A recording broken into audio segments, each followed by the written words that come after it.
अगर हम 1930 के दशक की कल्पना करें तो दुनिया भर के शेयर बाजार मतलब एकदम ताश के पत्तों की तरह ढह चुके थे। था वो दौर ही कुछ ऐसा भयानक था। अमेरिका और यूरोप में बेरोजगारी लगभग 25% तक पहुंच गई थी। कारखाने बंद थे, लोग रोटी के लिए लंबी लाइनों में खड़े थे। और उस समय दुनिया के सबसे होशियार दिमाग, जो सबसे बड़े अर्थशास्त्री थे, वो क्या सलाह दे रहे थे?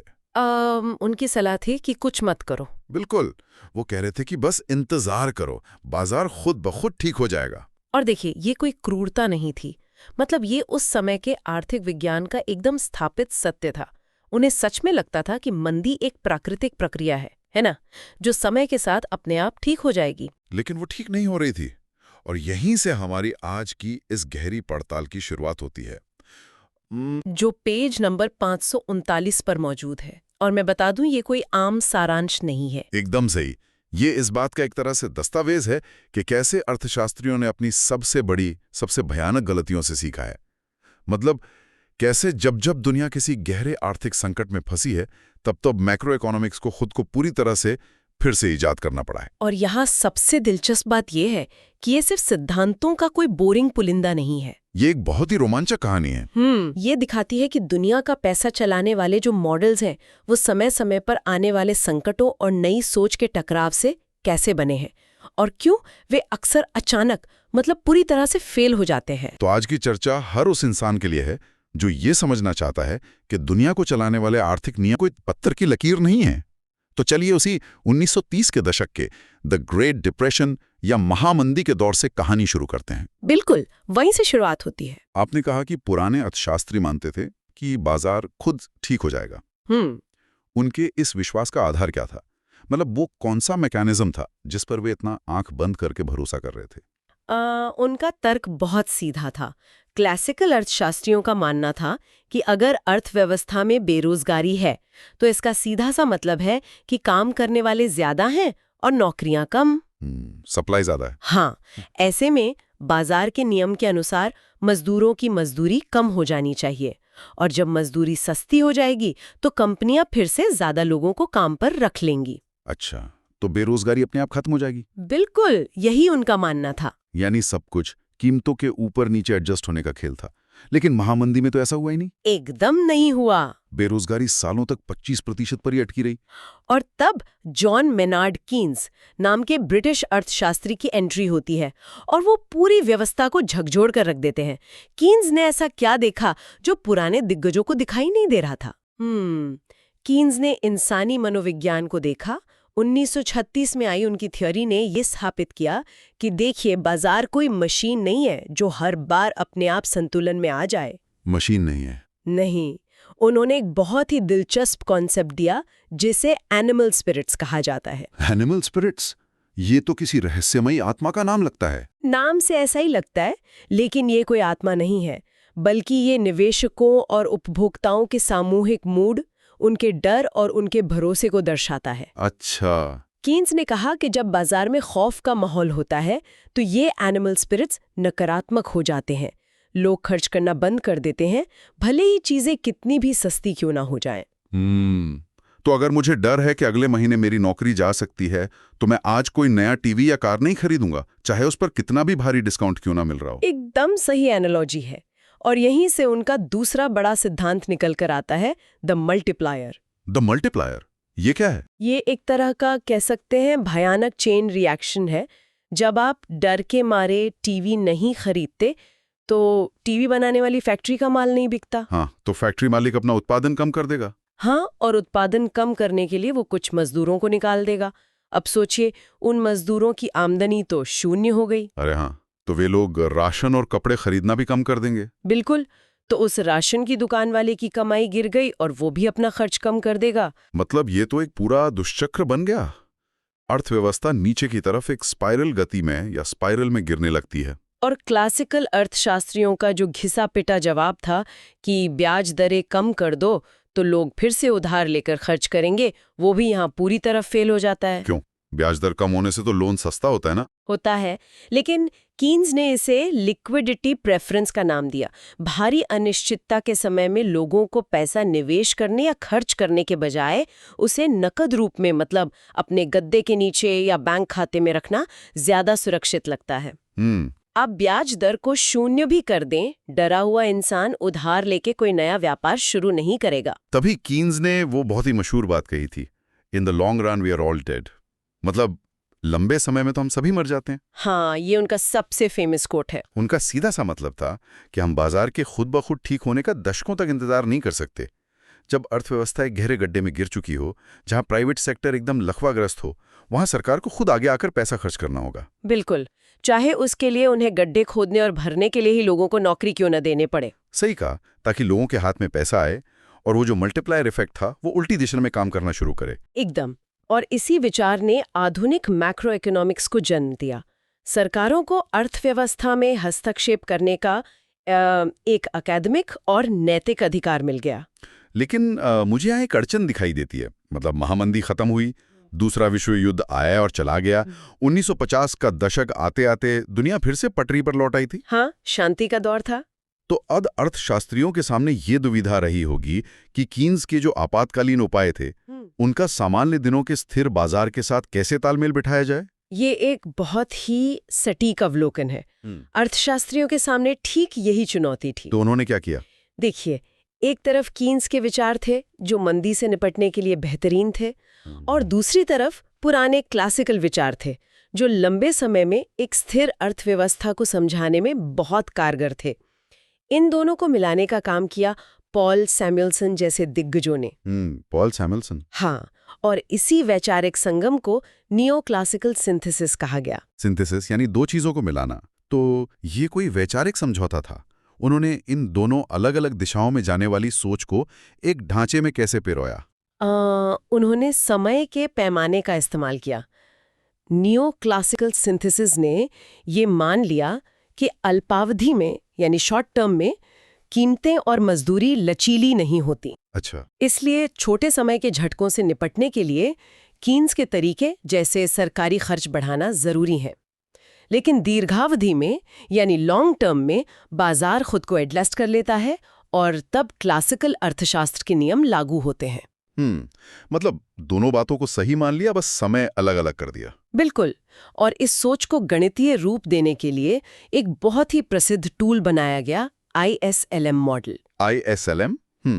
ये नाम सुनते ही अर्थशास्त्र के छात्रों को शायद डर लगने लगे, लेकिन अगर हम इसके मैकेनिज्म को समझें तो ये असल में क्या कर रहा था? बहुत आसान भाषा में कहूं तो ये मॉडल अर्थव्यवस्था के दो सबसे बड़े हिस्सों को एक साथ एक ग्राफ पर ले आया।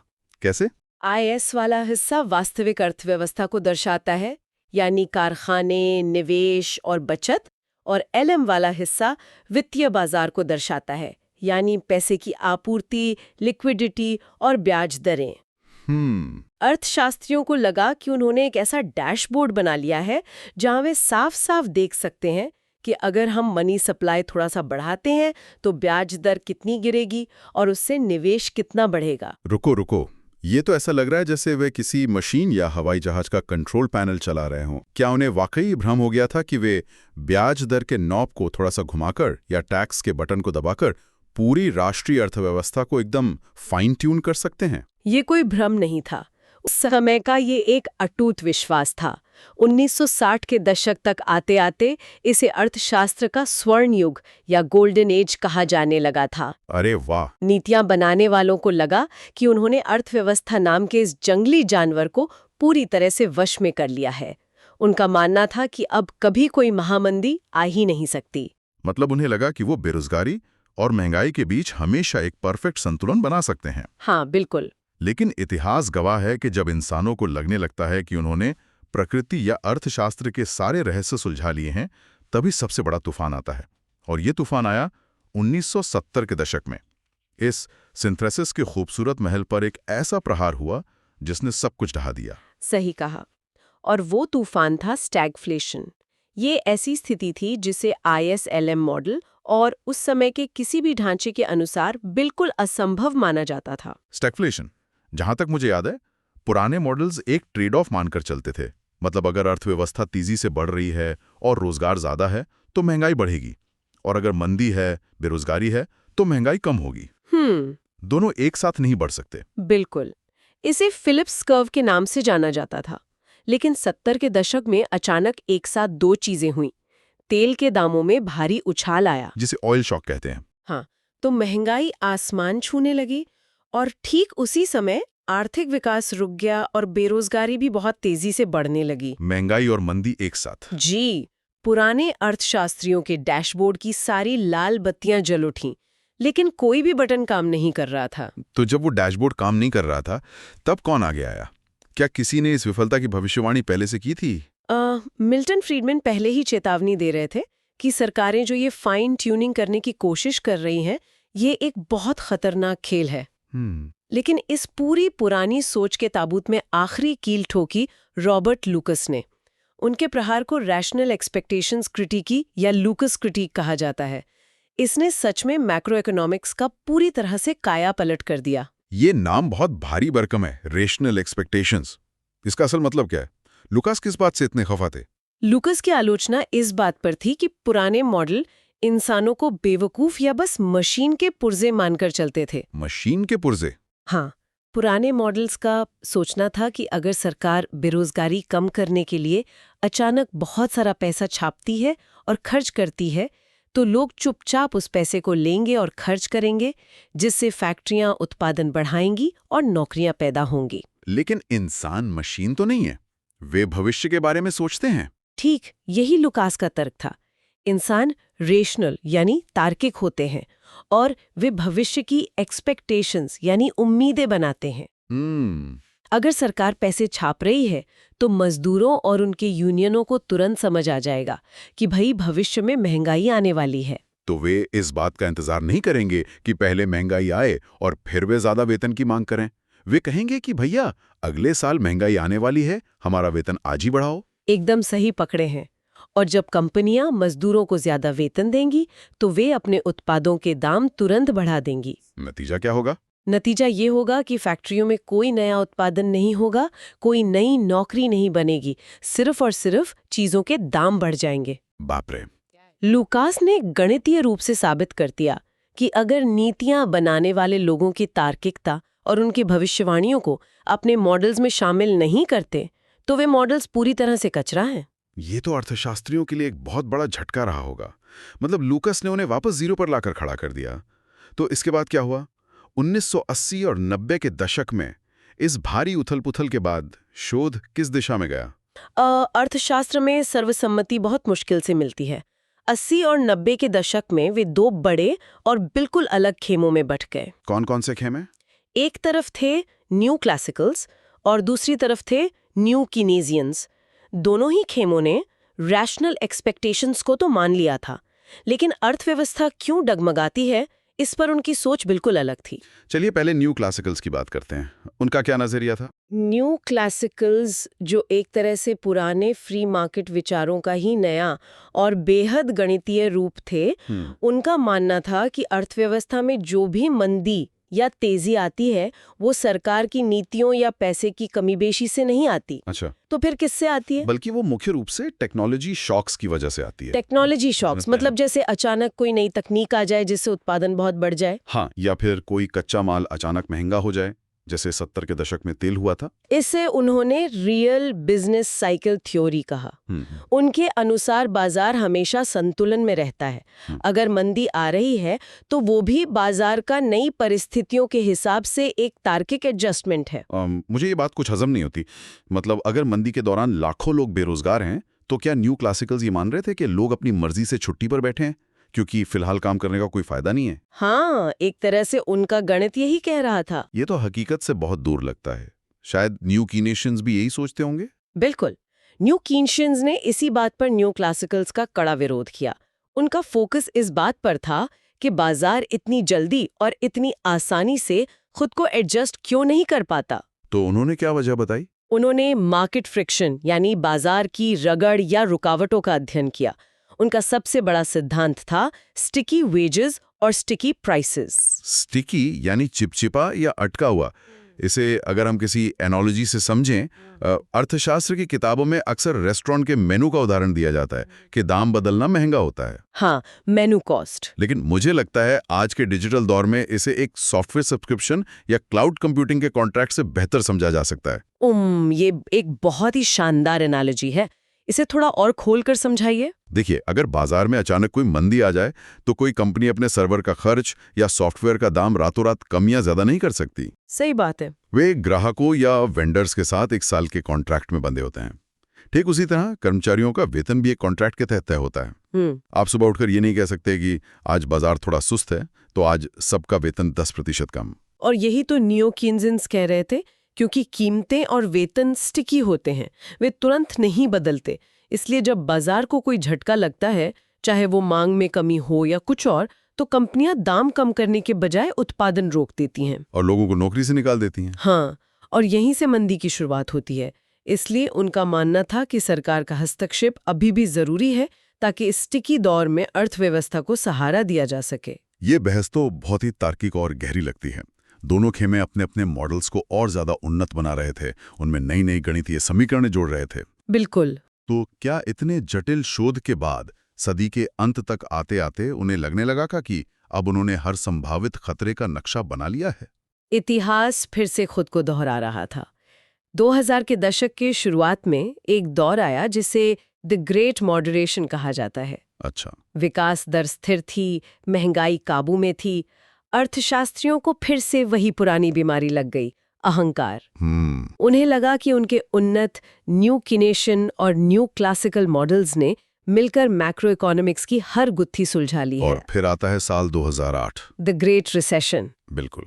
हाउसिंग मार्केट क्रैश हुआ और पूरी दुनिया की अर्थव्यवस्था ताश के महल की तरह भर-भरा कर गिर पड़ी। मेरा सवाल ये है कि दुनिया भर के सुपर कंप्यूटर्स पर चल रहे उनके इतने जटिल मॉडल्स इस इतने बड़े संकट को देख क्यों नहीं पाए? क्योंकि उनके मॉडल्स में एक बहुत बड़ा अंधा कोना था। उन्होंने वित्तीय प्रणाली को, यानी बैंकों और शेयर बाजारों को, बस एक पारदर्शी पाइपलाइन मान लिया था। पाइपलाइन मतलब सिर्फ एक ऐसा रास्ता जहां से बचतकर्ताओं का पैसा निवेशकों तक पहुंचता है। एकदम सही। उनका मॉडल मानता था कि बैंक केवल एक न्यूट्रल एजेंट है, वे बस पैसे को इधर से उधर करते हैं। उन्होंने इस बात की कल्पना ही नहीं की थी कि फाइनेंशियल फ्रिक्शन क्या होता है। वे ये नहीं देख पाए कि बैंक खुद भी रिस्क पैदा कर सकते हैं। तो जब हाउसिंग बबल फटा तो वो पाइपलाइन सिर्फ जाम नहीं हुई, बल्कि उसमें एक जोरदार धमाका हुआ जिसने पूरी अर्थव्यवस्था के पुर्जे उड़ा दिए।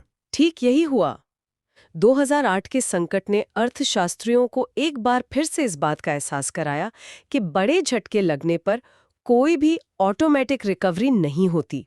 जो लोग मानते थे कि अर्थव्यवस्था 1-2 साल में वापस पटरी पर आ जाएगी, वे गलत साबित हुए। हाँ, रिकवरी में 1 दशक से ज्यादा का समय लग गया, बिल्कुल महामंदी के दौर की तरह। सही कहा आपने। ये वाकई एक बहुत ही विनम्र करने वाली कहानी है। हमने शुरुआत की 1930 के दशक से, जब महामंदी ने पुराने अर्थशास्त्र को गलत साबित किया और कीन्स के विचारों को जन्म दिया। फिर हमने देखा कैसे नियो क्लासिकल सिंथेसिस ने एक कंट्रोल पैनल होने का भ्रम पैदा किया, जिसे 70 के दशक के स्टैगफ्लेशन और रैशनल एक्सपेक्टेशंस ने तोड़ दिया। बिल्कुल। और फिर जब अर्थशास्त्रियों को लगा कि उन्होंने नए और परिष्कृत मॉडल बना लिए हैं, तो 2008 के वित्तीय संकट ने उन्हें फिर से आईना दिखा दिया। ये साबित करता है कि मैक्रो इकोनॉमिक्स एक ऐसा विज्ञान है जो संकटों की भट्ठी में तपकर ही आगे बढ़ता है। हर नया संकट हमें बताता है कि हमारे मॉडल्स में कहाँ कमी रह गई थी। हम इंसान के व्यवहार को गणित के फॉर्मूले में पूरी तरह से कभी नहीं बांध सकते। ये एक बहुत ही सशक्त बात है। आज की इस चर्चा को समेटने से पहले हमें एक विचार पर जरूर गौर करना चाहिए। वो क्या? हमने देखा कि कैसे महामंदी या 2008 के संकट ने अर्थशास्त्र की किताबों को दोबारा लिखने पर मजबूर कर दिया। तो जरा अपने चारों ओर देखिए और सोचिए, आज ऐसा कौन सा अनदेखा घटनाक्रम आकार ले रहा है जो भविष्य के मॉडल्स को तबाह कर देगा? बहुत गहरा सवाल है। क्या वो आर्टिफिशियल इंटेलिजेंस के कारण नौकरियों का अचानक गायब होना है? क्या वो दुनिया की तेजी से बूढ़ी होती आबादी है जो काम करने के बजाय सिर्फ पेंशन पर निर्भर होगी? या फिर जलवायु परिवर्तन के वे झटके हैं जिन्हें आज का कोई भी आर्थिक मॉडल सही से नहीं माप पा रहा है? बिल्कुल, ये एक ऐसा सवाल है जिसका जवाब अगली पीढ़ी के अर्थशास्त्री शायद किसी नए बड़े संकट के बाद ही ढूंढ पाएंगे। सच में ये चर्चा वाकई दिमाग के जाले साफ करने वाली रही। अर्थशास्त्र की दुनिया में कोई भी तस्वीर कभी अंतिम नहीं होती। हाँ, कुछ न कुछ ऐसा हमेशा होता ही है जो सब कुछ बदल देता है। इस दिलचस्प और गहरी पड़ताल का हिस्सा बनने के लिए आपका बहुत-बहुत धन्यवाद। आपका भी शुक्रिया। हम फिर मिलेंगे एक नए विषय और कुछ नए सवालों के साथ। तब तक के लिए चीजों के पीछे छिपे हुए क्यों और कैसे को खोजते रहिए।